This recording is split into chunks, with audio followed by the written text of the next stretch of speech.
Secretary Sir, Civil Judge CBI Division Dr. Alok Ram Tripathi Sir, for enlightening us about the constitutional provisions of social justice and how constitutional makers included the excluded section of the society, excluded section to the society through constitution.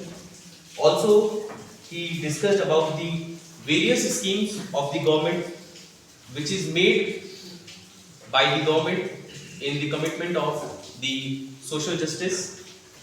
And finally, he said, which gave inspiration from a very famous quote of Mahatma Gandhi, that is, you must be the change that you see in the world. So, with this, in the continuance of this event, now I would like to invite today's chief guest, Director Sir, Professor A.A. Bodai Sir, on the podium to say his opinion about today's event. Professor A.A. Bodai Sir.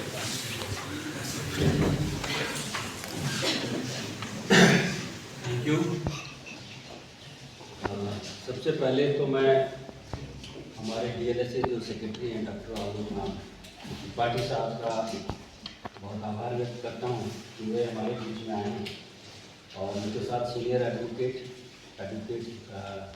मियाँ साहब और dean और HOD हमारे law department की doctor ममता Rana madam, doctor विशाल गुलेरिया साहब और doctor S K. Chaturvedi जो इस कार्यक्रम को ऑर्गेनाइज कर रहे हैं और इस एक्टिविटीज़ को हमारे कॉलेजेस में कराते रहते हैं, और हमारे सारे जो लॉ के स्टूडेंट्स हैं और इस कार्यक्रम का जो संचालन कर रहे हैं उन सबको मैं पहले तो बहुत बहुत वर्ल्ड सोशल जस्टिस डे की आप सबको बधाई देता हूं कि आप सब लोग इस कॉज के लिए इकट्ठा हुए हैं, क्योंकि ये ऐसा विषय है जैसा कि हमारे डीएलएस साहब ने बताया कि हमारे कॉन्स्टिट्यूशन में सबसे इम्पोर्टेंट बात इसी पे फोकस किया है, सोशल जस्टिस के।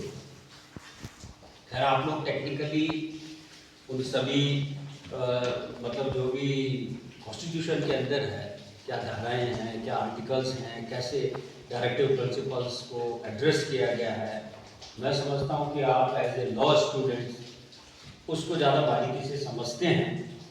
लेकिन मेरा ये मानना है कि जैसा कि सेक्रेटरी साहब ने भी बड़ा अच्छे तरीके से बहुत हर स्फेयर में उन्होंने समझाने की कोशिश की है कि जस्टिस हर कदम पे आदमी को चाहिए, और डिस्क्रिमिनेशन एक हम ये भी कह सकते हैं कि बाय डिफ़ॉल्ट भी प्रकृति में कुछ चीज़ें डिस्क्रिमिनेट करी, अब उनको अलाइन करना एक बहुत बड़ा चैलेंज है, तो उसमें हमारा रोल सबसे ज़्यादा इम्पोर्टेंट है। इसीलिए ये जो ऑर्गेनाइजेशन है आपका, कि जैसे कि अभी आप गांव में जाके आप अवेयर करते हैं लॉ के बारे में, फैसिलिटीज़ के बारे में, गवर्नमेंट की पॉलिसीज़ के बारे में, तो ये बहुत बड़ा कंट्रीब्यूशन होता है।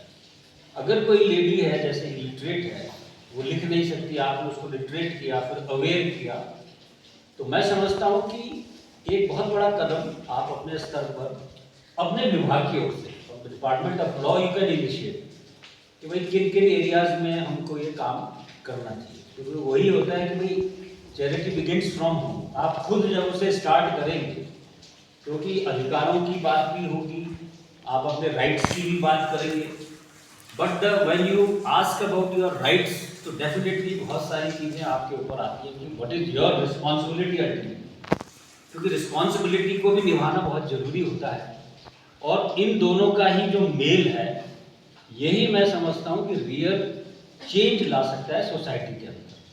क्योंकि अगर आप ये सिर्फ राइट की बात करेंगे, खुद उसमें पार्टिसिपेट नहीं करेंगे, तो मैं समझता हूँ कि कभी भी समस्याओं का समाधान नहीं हो सकता है। दूसरा मेरा ये मानना है कि जैसा कि मैडम ने एक बड़ी अच्छी बात कही थी कि जस्टिस का कोई एक पैरामीटर नहीं, ये बात मुझे बड़ी अपील करी। यू कैन नॉट से किसी के लिए जस्टिस, अब किसी को तो ये चाहिए कि भाई मेरे को हॉस्टल के अंदर कमरा भी बहुत बढ़िया हो, बिस्तर भी हो, है, और टेबल कुर्सी भी इतनी अच्छी हो, मतलब आइडियली सोचेगा। कुछ बच्चे उसको एडजस्ट करके चलते हैं, जैसा कि मैं आपको कहता रहता हूँ, जैसे जो हॉस्टल में जो बच्चे रहते हैं वो लाइफ अलग तरह की होती है, उसमें आपको बहुत एडजस्टमेंट करने पड़ते हैं, कुछ प्लस सहना पड़ता है, कुछ माइनस, और वो बैलेंसिंग धीरे धीरे करके आप उसको आगे चलते हैं।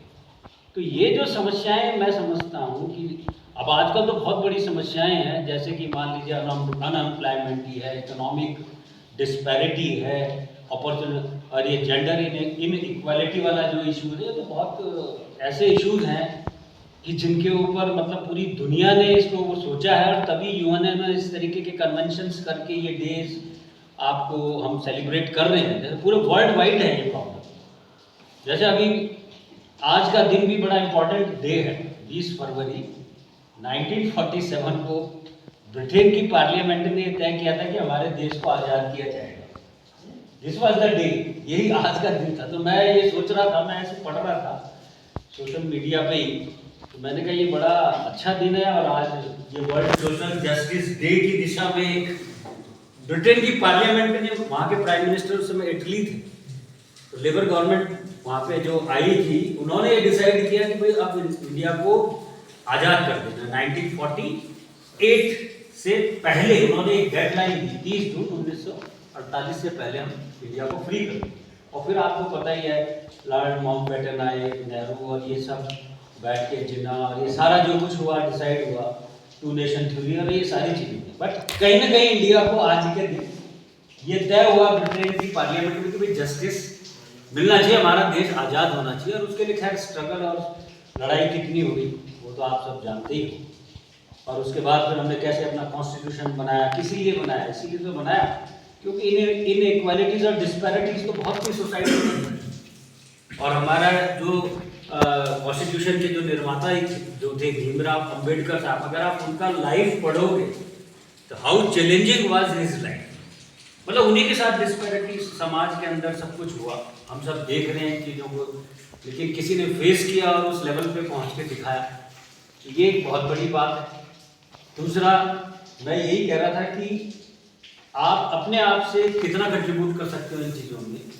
मुझे याद है कि एक बार हम ओरिएंटेशन कोर्स में गए थे, तो वहाँ पे एक रिसोर्स पर्सन थे, तो उन्होंने यही, तो जैसे आप बैठे हैं वैसे ही सारे फैकल्टीज बैठे थे साथ, और उन्होंने एक छोटा सा वाकया सुनाया था, और उसके बाद उन्होंने यही कहा कि this is the final solution of all the problem.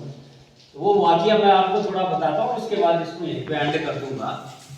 उसमें क्या था कि एक पादरी थे मतलब, और एक छोटा सा बच्चा था, मतलब आप चाहे उसको पंडित जी मान लो या कुछ भी मान लो, तो वो बार बार पंडित जी को मान लीजिए डिस्टर्ब कर रहा था कि तुम कुछ ऐसा, वो कुछ शरारती बच्चा था, वो कुछ ना कुछ ऐसी समस्या लेके आ रहा था उनके पास कि वो उसको फिर किसी चीज़ में उलझा रहे थे। वो फिर उसे सॉल्व कर देता और फिर परेशान कर रहा कि मुझे अब ये चाहिए, मुझे वो चाहिए। तो फिर उसने, जो पंडित जी कहो, पादरी जी कहो या कुछ भी कहो, उन्होंने क्या करा कि एक दुनिया का नक्शा था, उसके कई सारे टुकड़े कर दिए, और उसने कहा कि जा तो अब की बार इस दुनिया के नक्शे को जोड़ के ला, इसको जोड़ के ला। और वो बच्चा बड़ा शरारती तो था और इंटेलिजेंट भी था, वो 2 मिनट में फिरा गया, पूरा दुनिया का नक्शा जोड़ दिया उसने। तो फिर उनको बड़ा आश्चर्य हुआ, उन्होंने पूछा कि भाई तू ये बता कि तूने ये दुनिया का नक्शा जो है इतनी जल्दी कैसे जोड़ दिया, तो बड़ा कॉम्प्लिकेटेड है। तो उस बच्चे ने कहा कि ये जो दुनिया का नक्शा है, इसके पीछे एक आदमी की तस्वीर बनी, और मैं आदमी की तस्वीर को जोड़ता चला गया पूरी दुनिया में।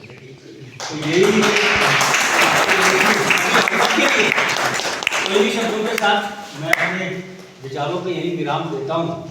और फिर से एक बार बहुत बहुत धन्यवाद कृष्णजी साहब और डीएलएस साहब और सीनियर एडवोकेट मियां साहब कि आप हमारे बीच में आए, और हमारे लॉ डिपार्टमेंट के सभी फैकल्टीज़ को, ये हिमालय लिस्ट भी मेरे ख्याल से अभी यहाँ थी, तो सभी को बहुत बहुत थैंक्स है आप सबको। और एग्ज़ाम भी अब हमें 1:30 बजे एग्ज़ाम भी शुरू कराना है, तो इसलिए मैं आपसे चाहूँगा कि आप सबको बहुत बहुत धन्यवाद कि इस मौसम, विपरीत मौसम में भी बच्चे काफ़ी आए। तो ये एक इनिशिएटिव आप उसको फॉलो करेंगे तो मैं समझता हूँ बहुत कुछ सोसाइटी के लिए कर पाएंगे और इस डे का रियल मीनिंग हम सेलिब्रेट कर पाएंगे। Thank you.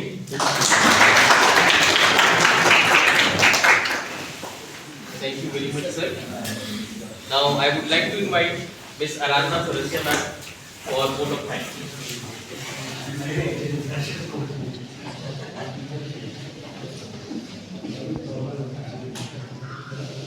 मैं यहाँ पर उपस्थित हमारे जो चीफ गेस्ट हैं प्रोफेसर A गुड़ाई सर, डायरेक्टर ISRD कैंपस, उनका धन्यवाद देना चाहती हूँ। उन्होंने अपने इतने बिजी शेड्यूल से कीमती वक्त निकाला और अब बहुत ही बेसिक तरह से उन्होंने सोशल जस्टिस को हम सबसे रूबरू कराया। मैं धन्यवाद देना चाहती हूँ डॉक्टर आलोक कुमार त्रिपाठी सर का, जो कि सिविल जज हैं सीनियर डिवीजन DLSA, जो सेक्रेटरी है at न्यू टीवी। मैं धन्यवाद देना चाहती हूँ श्री राजपाल मीरा जी का, जो सीनियर एडवोकेट है DLSA। मैं साथ में धन्यवाद देना चाहती हूँ हमारी डीन और हेड डॉक्टर ममता राणा मैम का। इसके साथ मैं धन्यवाद देना चाहती हूँ डॉक्टर SP चतुर्वेदी सर का, जो कि कन्वीनर है इस प्रोग्राम के। मैं साथ ही धन्यवाद देना चाहती हूँ गुलेरिया सर का, और मैं धन्यवाद देना चाहती हूँ हिमानी मैम का। धन्यवाद। Thank you so much, ma'am. Now I would like to end with the quote of John Rawls on social justice. Justice is the first virtue of social institutions, as truth is of system of thought. न्याय सामाजिक संस्थाओं का पहला गुण है, जैसे सत्य विचार प्रणालियों का है। बहुत बहुत धन्यवाद आप लोग का एक बार फिर से हमारे साथ जुड़ने के लिए। Thank you so much to all the